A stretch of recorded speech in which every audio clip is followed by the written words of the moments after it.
Student, आज आपण इयत्ता 5वी परिसर अभ्यास भाग 2 मधील प्रकरण दुसरे इतिहास आणि कालसंकल्पना यांचा अभ्यास करणार आहोत। मग यामध्ये आपल्याला काळाची विभागणी आणि कालरेषा, कालगणना आणि कालगणनेच्या पद्धती, इतिहासाची कालविभागणी, कालमापनाच्या वैज्ञानिक पद्धती आणि कालनिश्चिती या सर्वांचा अभ्यास करायचा आहे। तर आपण काळाची विभागणी आणि कालरेषा याचा आता अभ्यास करू। काळ समजावून घेण्याच्या वेगवेगळ्या पद्धती असतात। काळ अखंड असतो, पण आपल्या सोयीसाठी आपण त्याचे विभाजन करतो। मग काळाचे विभाजन आपण कोणत्या उद्देशाने आणि कोणत्या पद्धतीने करतो यावर काळ समजून घेण्याच्या पद्धती अवलंबून आहे। बघा, काळ म्हणजे काय? वेळ। ही वेळ कोणासाठी थांबत नसते, ती अखंड चालू असते। ठीक आहे। मग आपण त्या वेळेची विभागणी कशी करतो, हे आपण कोणत्या गोष्टीसाठी विभागणी करतो त्याच्यावर डिपेंड असतं। उदाहरणार्थ बघा, आता सूर्योदय झाला की आपण म्हणतो दिवस उजाडला, सकाळ झाली। सूर्यास्त झाला म्हणजे सूर्य मावळला की आपण काय म्हणतो? संध्याकाळ झाली। दिवस मावळून संध्याकाळ झाली आणि अंधार पडायला लागला की आपण म्हणतो रात्र झाली। म्हणजे आपण काळाचे विभाजन दिवस रात्र या दोन घटकांमध्ये केलेले आहे, असा त्याचा अर्थ होतो। आता आपली पृथ्वी एका ठराविक गतीने स्वतःच्या आसाभोवती फिरते, तसेच ती सूर्याभोवती देखील फिरते।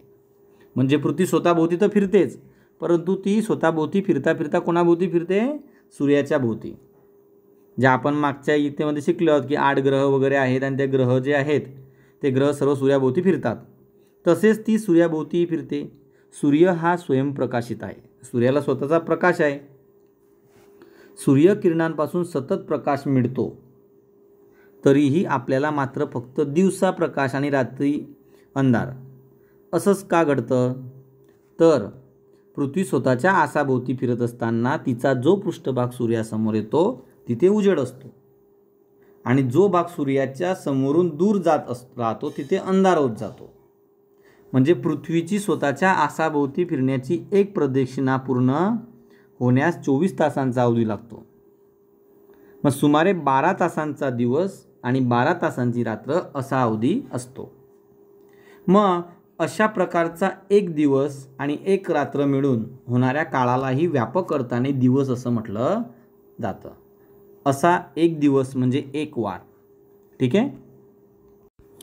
आता बघा, याच्यामध्ये तुम्हाला सूर्य दिसतोय, ठीक आहे, आणि पृथ्वी दिसते। आता ही जी पृथ्वी आहे ही बी कडून ए या दिशेला फिरते असं आपण समजूया। तर बघा, सूर्याच्या बाजूला ए भाग दिसतोय तुम्हाला, ठीक आहे।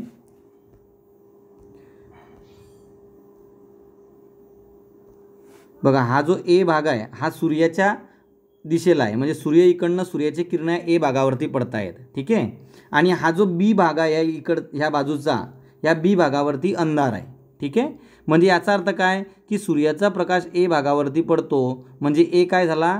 या ठिकाणी दिवस झाला, आणि या बी ठिकाणी अंधार आहे, ठीक आहे। मग याच्यानंतर बघूया आपण,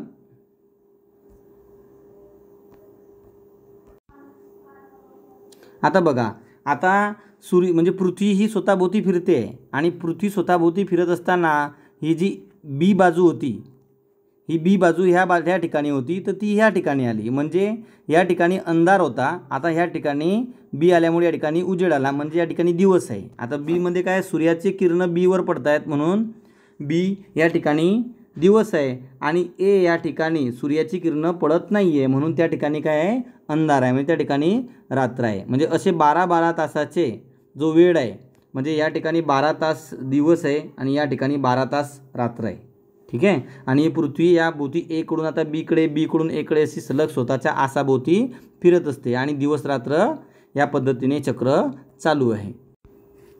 आता बघा, सोमवार ते रविवार असा 7 वारांचा एक आठवडा, 2 आठवड्यांचा एक 15वाडा। आता आपण बघितलं वार म्हणजे कसा तयार होतो, तर एक वार हा पूर्ण 24 तासाचा एक वार तयार होतो। मग एक वार असे 7 वार आहे, सोमवार ते रविवारपर्यंत 7 वार असतात, त्या 7 वारांचा एक आठवडा तयार होतो। 2 आठवड्यांचा एक 15वाडा, 4 आठवड्यांचा किंवा 2 15वाड्यांचा एक महिना, आणि असे 12 महिने मिळाले की एक वर्ष होतं। अशा पद्धतीने आपण काळाची क्रमवार विभागणी करतो। मग मागून वर्ष संपत 100 वर्षाचा काळ संपला की 1 शतक पूर्ण होतं. अशी 10 शतके म्हणजेच 1000 वर्ष संपली की 1 सहस्त्रक पूर्ण होतं. काळाच्या अशा विभागणीला एकरेखिक विभागणी असे म्हणतात. आता आपण ती सोप्या पद्धतीने समजून घेऊ.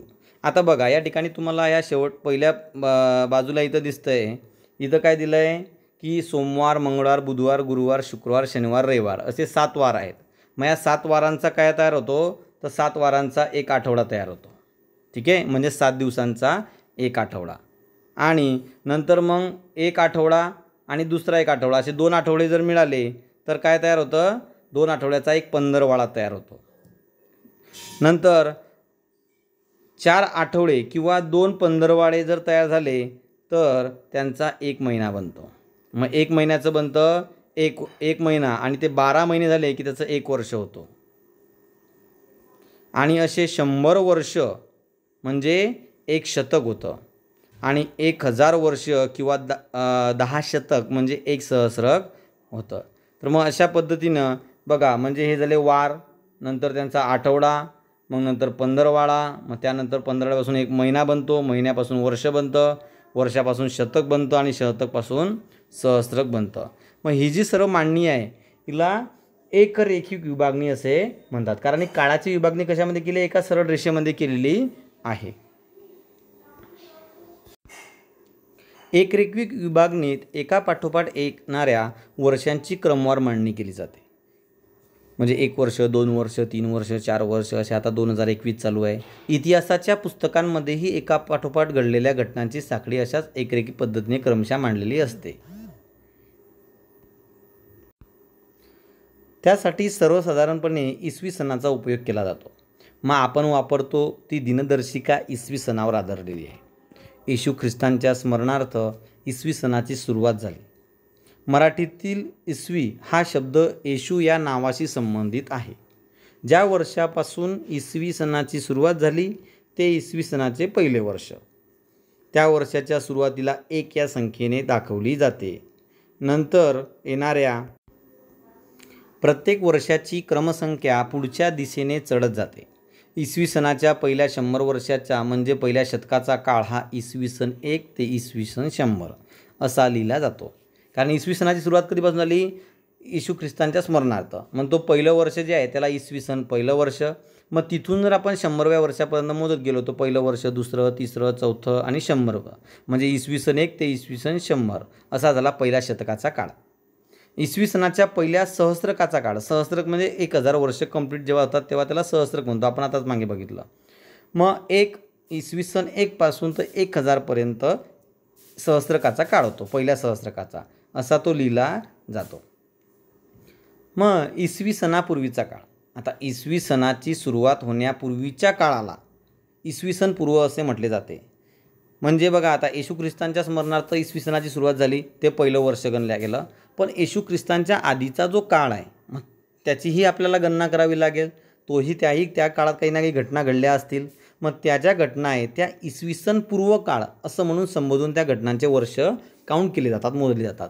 मग या काळातील वर्ष मोजताना प्रत्येक वर्षाची क्रमसंख्या उतरत्या पद्धतीनं मागे अशी मांडली जाते. मग इसवी सणापूर्वीच्या पहिल्या शतकाची सुरुवात इसवी सन पूर्व 100 या वर्षी झाली ते इसवी सन पूर्व 1 या वर्षी संपले असं गणले जाते. म्हणजे आपण आधी इसवी सन जो काळ आहे तो 1 वर्षापासून तर 100 वर्षापर्यंत पुढे मोजला जातो. परंतु इसवी सन पूर्वचा जो काळ आहे तो मागच्या 100 पासून तर 1 पर्यंत उलट्या दिशेने मोजत आणला जातो. तसेच इसवी सणापूर्वी पहिल्या सहस्त्रकाची सुरुवात जी आहे ती मग कशी होईल, पुन्हा आपण जशी सहस्त्रकाची सुरुवात इसवी सन 1 ते इसवी सन 1000 केली तशी ही इसवी सन पूर्व 1000 ते इसवी सन पूर्व 1 या वर्षी संपेल.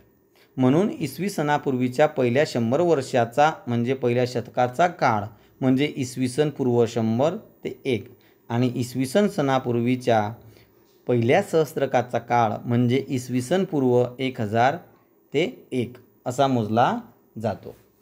आता इसवी सणापूर्वी कालखंड लिहिण्याची पद्धत आणि आपण आणखी काही उदाहरणांच्या सहाय्याने त्यांचा अभ्यास करू. आता समजून घेऊ. वर्धमान महावीरांचा जीवनकाल जो इसवी सन पूर्व 599 ते इसवी सन पूर्व 527 असा लिहिला जातो. तर गौतम बुद्धांचा जीवनकाल इसवी सन पूर्व 563 ते इसवी सन पूर्व 483 असा लिहिला जातो. हे बघा आता या ठिकाणी इथं चार्ट दिलेला आहे. आता बघा या चार्टमध्ये पण काय दिलेलं आहे बघा, या ठिकाणी हे जे आहे या इथून सुरुवात झालेली आहे. मग इथून 100, मग 500 वर्ष, 1000 वर्ष हे इसवी सन पुढे पुढे काउंट केलेले आहे. आणि जे मागचेच आहे इसवी सन पूर्व 100, इसवी सन पूर्व 500, इसवी सन पूर्व 1000. ठीक आहे. तर याचा आणखी बारकाईने अभ्यास करण्यासाठी आपण बघा आता हे चार्ट तयार केलेला आहे मी. तर बघा आता इथं हे बघा आता हे इसवी सनाची सुरुवात इथून झाली. म्हणजे आपण असं समजू शकतो की इथून येशू ख्रिस्तांच्या स्मरणार्थ इथून काळ मोजायला सुरुवात झालेली आहे. तर हे पहिलं वर्ष आहे. मग इथून पुढे मोजत 100 वर्ष, 500 वर्ष, 1000 वर्ष, 1500, आता 2000चं काळ चालू आहे. म्हणजे 2021 चालू आहे आता. म्हणजे असे मोजत मोजत आता 2021पर्यंत आपण पोहोचलो आहोत. पण याच्या मागचा काळ म्हणजे इथून जे येशू ख्रिस्तांच्या इथून मोजायचा वेळ सुरू झाला, मग त्या आधीचा काळ कसा मोजला जाईल तर तो इसवी सन पूर्व 100, इसवी सन पूर्व 500, इसवी सन पूर्व 1000, इसवी सन पूर्व 1500, इसवी सन पूर्व 2000.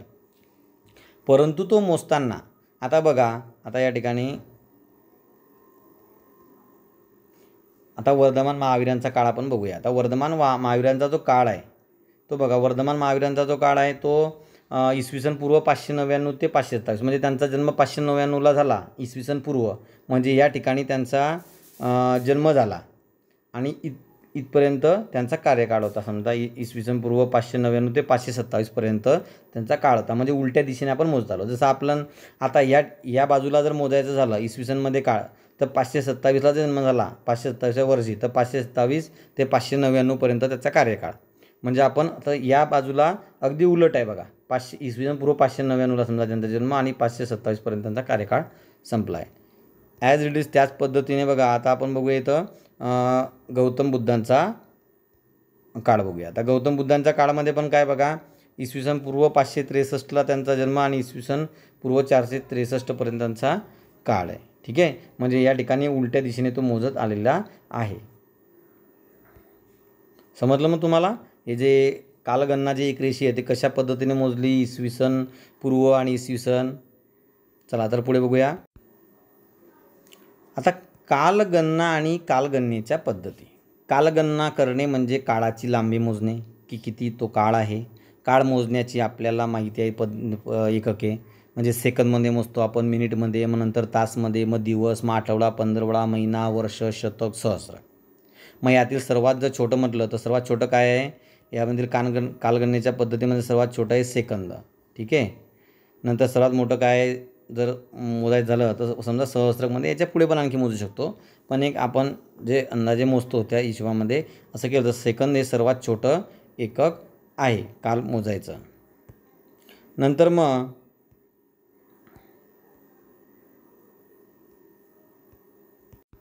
सेकंद हे यातील सर्वात छोटे एकक आहे. जगभर कालगणनेच्या अनेक पद्धती अस्तित्वात आहेत. यामध्ये इसवी सनी पद्धत अधिक प्रचारात आहे. सर्वसाधारणपणे संबंधित महिन्यातील त्या दिवसाचा क्रमांक, चालू महिन्याचे नाव किंवा क्रमांक, चालू वर्षाचा क्रमांक अशा क्रमाने आपण दिनांक लिहितो. तारीख हाही दिनांकाचा समानार्थी शब्द वापरला जातो. तर बघा आता समजा उदाहरणार्थ आपण आजची तारीख काय असेल ते आपण तारीख हिशोबात घेतली. समजा आजची तारीख जी असेल म्हणजे XY आजची किंवा कधीची आपण 1 जानेवारी पकडू. 1 जानेवारीला तर आपण आधी काय दिवसाचा क्रमांक म्हणजे 1 जानेवारी, चालू महिन्याचे नाव म्हणजे जानेवारीचं आहे म्हणजे पहिलाच महिना आहे, किंवा क्रमांक म्हणजे पहिला क्रमांक, चालू वर्षाचा क्रमांक समजा 2021. मग हे 2021 आपण इथं मोजलं. मग ही जी तारीख किंवा दिनांक हे दोन याला शब्द आहेत. मग या पद्धतीने आपण लिहितो 1 जानेवारी 2021 असं आपण या ठिकाणी लिहितो. कालगणनेच्या इतरही पद्धती आहे. इसवी सनाची सुरुवात येशू ख्रिस्तांच्या स्मरणार्थ झाली. एवढं तुम्हाला लक्षात ठेवायचं आहे, कारण हे परीक्षेला पडू शकतं की इसवी सनाची जी कालगणनेची पद्धत आहे ती कोणाच्या स्मरणार्थ सुरू झाली. आता येशू ख्रिस्तांच्या स्मरणार्थ सुरू झाली आपण पाहिलं. आता एखाद्या विशेष घटनेच्या स्मरणार्थ नव्या कालगणनेची सुरुवात केली जाण्याची प्रथा पूर्वीपासून अस्तित्वात होती. उदाहरणार्थ एखाद्या पराक्रमी राजाच्या राज्याभिषेकाची घटना. उदाहरणार्थ बघूया, छत्रपती शिवाजी महाराज यांनी आपल्या राज्याभिषेकाच्या निमित्ताने इसवी सन 1674 मध्ये राज्याभिषेक शक या शकाची सुरुवात केली होती, हे आपल्याला माहिती आहे. म्हणजे शिवाजी महाराज जे आहे आपले महाराष्ट्राचे, आपण त्यांना जे पराक्रमी राजे आहे छत्रपती शिवाजी महाराज यांचा जो राज्याभिषेक झाला होता सन 1674मध्ये, तेव्हापासून सुद्धा कालगणना मोजण्याची एक पद्धत आहे. म्हणजे बघा आता 1630 साली महाराजांचा जन्म झाला, 1645ला त्यांनी स्वराज्याची शपथ घेतली, 1666ला आग्र्याहून सुटका झाली, 1674ला महाराजांचा राज्याभिषेक झाला आणि 1680ला महाराजांचा मृत्यू झाला. तर 1674 पासून कालगणना मोजण्याची पद्धत म्हणजे त्याला राज्याभिषेक शक असं म्हटलं जातं. आता शिवाजी महाराजांच्या छत्रपतींच्या आपल्या छत्रपती महाराजांच्या जीवनातील या महत्त्वाच्या घटना अशा यामध्ये होत्या. मग तसंच आपण जर राज्याभिषेक शक हे आपले शिवाजी महाराजांच्या राज्याभिषेकाच्या निमित्ताने मोजणं सुरू झालं, म्हणजे शतकाची सुरुवात झाली. तसंच शालिवाहक शक, विक्रम संवत या भारतात प्रचलित असलेल्या कालगणना आहेत. आता इस्लाम धर्माचे प्रेषित मोहम्मद पैगंबर यांनी मक्केहून मदिनेला स्थलांतर केले. मग या स्थलांतराच्या काळापासून हिजरी या कालगणनेची सुरुवात झाली. तुम्हाला प्रश्न पडू शकतो की हिजरी या कालगणनेची सुरुवात कशासाठी झाली किंवा केव्हापासून झाली. तर इस्लाम धर्माचे जे संस्थापक आहे प्रेषित मोहम्मद पैगंबर त्यांना म्हणतात, त्यांनी मक्का आणि मदिना हे जे 2 ठिकाणं आहेत, तर मक्केहून त्यांनी मदिनेला स्थलांतर केलं. जेव्हा स्थलांतर केलं जो तो काळ होता त्याला हिजरी, तेव्हापासून हिजरी कालगणना सुरुवात झाली. तसंच नंतर आहे भारतातील पारसी समाज उपयोगात आणत असलेल्या कालगणनेच्या पद्धतीला शहेनशाही कालगणना असे म्हटले जाते. चला, अशा पद्धतीने आपण कालगणनेच्या वेगळ्या पद्धती बघितल्या, अशा शहेनशाही, हिजरी, नंतर शालिवाहक शक, विक्रम संवत, नंतर राज्याभिषेक शक. ठीक आहे. पण सर्वात जास्त प्रचलित जी आहे ती इसवी सनाची जी पद्धत आहे ती सर्वात जास्त प्रचलित आहे. मग नंतर बघूया आपण इतिहासाची काल विभागणी. आता इतिहास हे भूतकाळातील घटनांचे ज्ञान करून देणारे शास्त्र आहे. म्हणजे इतिहासाचा अभ्यास केला तर काय होतं की ज्या भूतकाळात घडलेल्या घटना आहे त्यांचा आपण अभ्यास करतो, म्हणजे त्यांचं सर्वांचं ज्ञान आपल्याला प्राप्त होतं. हे आपण पहिल्या पाठात पाहिलं आहे. मग त्यावरून आपल्याला हेही लक्षात येतं की होऊन गेलेला सर्व काळ हा भूतकाळ होय आणि भूतकाळ हाच इतिहासाचा काळ आहे. मग व्यापक दृष्टीने पाहता इतिहासाचा काळ आपल्याला सूर्यमालेच्या उत्पत्तीच्या काळापर्यंत मागे नेतो, हे लक्षात घ्यायला हवं. सुमारे 4.5 अब्ज वर्षापूर्वी आपली सूर्यमाला निर्माण झाली. आपली पृथ्वी हा त्या सूर्यमालेतील एक ग्रह आहे. याचा अर्थ पृथ्वीची उत्पत्तीसुद्धा सुमारे 4.5 अब्ज वर्षापूर्वी झालेली आहे. मग पृथ्वीच्या उत्पत्तीपर्यंत मागे जाणारा 4.5 अब्ज वर्षाचा एवढा मोठा काळ एकदम सामावून घेणे सोपे नाही, म्हणून तो टप्प्याटप्प्याने समजावून घेणे आवश्यक आहे. म्हणजे या पूर्ण ब्रह्मांडाची म्हणजे सूर्य, ग्रह या सर्वांची उत्पत्तीपासून तर आतापर्यंतचा काळ आपण एकाच काळामध्ये त्याची विभागणी नाही करू शकत, म्हणून तो टप्प्याटप्प्याने आपण समजून घेणं आवश्यक असतं. मग त्यासाठी इतिहासाच्या काळाची विभागणी केली जाते. त्यामध्ये प्रमुख 2 टप्पे आहेत. तर पहिला आहे प्रागैतिहासिक काळ. ज्या काळाचा इतिहास लिहिण्यासाठी लिखित पुरावा उपलब्ध नाही. म्हणजे प्रागैतिहासिक काळ हा सुद्धा खूप महत्त्वाचा आहे. बघा, प्रागैतिहासिक ज्या काळामध्ये इतिहास लिहिण्यासाठी लिखित पुरावा उपलब्ध नाही आहे त्या काळाला प्रागैतिहासिक काळ असे म्हटले जाते. प्राक म्हणजे पूर्वीचा, नंतर आहे ऐतिहासिक काळ. आता ऐतिहासिक काळ म्हणजे काय, तर ऐतिहासिक काळ म्हणजे ज्या काळाचा इतिहास लिहिण्यासाठी लिखित पुरावा उपलब्ध होतो त्या काळाला ऐतिहासिक काळ असं म्हटलं जातं. मग तुम्हाला प्रश्न पडू शकतो की प्रामुख्याने जे काळाची विभागणी केलेली आहे ती कोणत्या 2 टप्प्यांमध्ये केलेली आहे तर ती एक प्रागैतिहासिक काळ आणि ऐतिहासिक काळ, हे तुम्हाला लक्षात ठेवायचं आहे. आणि त्याला का म्हणतात, प्रागैतिहासिक म्हणजे काय आणि ऐतिहासिक म्हणजे काय, हे तुम्हाला प्रश्न पडू शकतात. चला, मग आपण पुढे बघूया कालमापनाच्या वैज्ञानिक पद्धती आणि कालनिश्चिते. आज कोणता वार आहे किंवा कोणती तिथी आहे किंवा कोणती तारीख आहे हे आपण ठरवतो तेव्हा आपण कालगणना करतो. म्हणजे कालगणनेच्या अनेक पद्धती असतात हे आपण पाहिले. या पद्धतीमध्ये काळाची गणना पुढील किंवा मागील क्रमाने करता येते. उदाहरणार्थ हा महिना जून आहे असे म्हटले तर मागील महिना मे होता आणि पुढील महिना जुलै असेल हे सांगता येते. म्हणजे आपण याच्यावरून काय करतो, एक काळ निश्चित करतो. म्हणजे आज 10 तारीख असेल तर काल 9 तारीख होती, ऑब्वियसली उद्या 11 तारीख असेल हे सांगता येते. म्हणजे कालगणनेच्या पद्धतीमध्ये आपण काळाची लांबी मोजतो. इसवी सनाचा प्रारंभ होण्यापूर्वीच्या काळी घडून गेलेल्या घटनांचा अभ्यास करताना ज्या काळाचा उल्लेख इसवी सनापूर्वी अमुक इतकी वर्ष असा केला जातो, त्यापैकी काही घटनांची माहिती आपल्याला जमिनीखाली गाडल्या गेलेल्या पुराव्यांच्या आधारे मिळवावी लागते. म्हणजे भरपूर जुना काळ आहे, मग त्याच्या आपण इसवी सनापूर्वी अशी घटना घडली होती, ती घटना घडली होती, मग आपल्याला त्याचे पुरावे काय, तर काही जमिनीमध्ये काही वस्तू गाडल्या गेलेल्या असतील त्याच्यावरून आपण ते पुरावे शोधून त्याचा काळ सांगतो. तो पुरावा बहुधा वस्तू किंवा वास्तू यांच्या अवशेषांच्या स्वरूपात असतो. त्या अवशेषांच्या आधाराने हजारो वर्षापूर्वीच्या घटनांची कालनिश्चिती करणे वैज्ञानिक पद्धतींच्या आधारे शक्य होते. जमिनीखाली मातीचे एकावर एक असे अनेक थर साचले जातात. मातीच्या थरांचा आणि त्या थरांत मिळालेल्या अवशेषांचा कालखंड अमुक तारखेपासून अमुक तारखेपर्यंत असा निश्चित स्वरूपात सांगता येत नाही. आजपासून अमुक इतक्या वर्षापूर्वी अशा पद्धतीने त्या काळाची मोजणी करणे मात्र शक्य असते.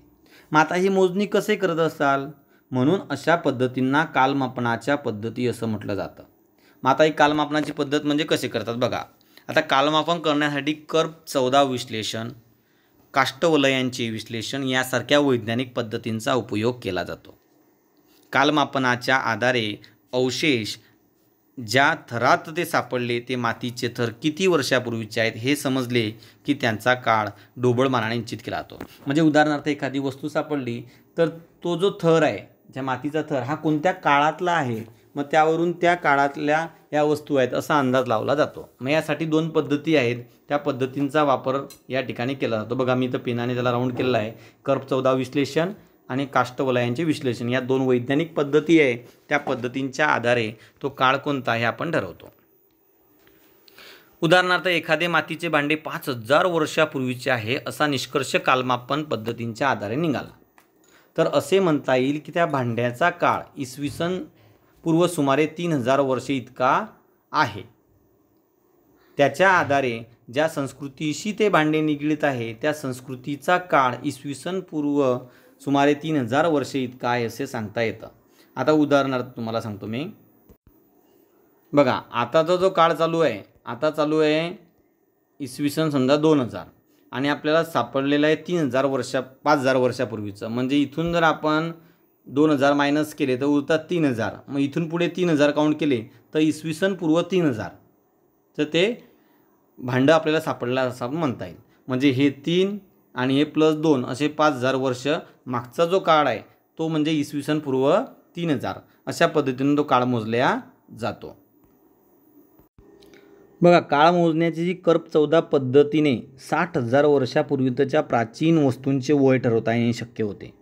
मग ही जी पद्धत आहे ती विलार्ड लिबी या नावाच्या शास्त्रज्ञाने शोधली होती. बघा हे विलार्ड लिबी आहेत, यांनी ही पद्धत शोधली होती. म्हणजे 60,000 वर्षापूर्वीचं एखादं भांडं, एखादी वस्तू, एखादे अवशेष आपल्याला सापडले तर ती वस्तू किती हजार वर्षापूर्वीची आहे हे मागच्या 60,000 वर्षापर्यंत आपण शोधू शकतो की ही या वर्षाची आहे. त्यांचा जन्म झाला 1908ला आणि मृत्यू झाला 1980ला.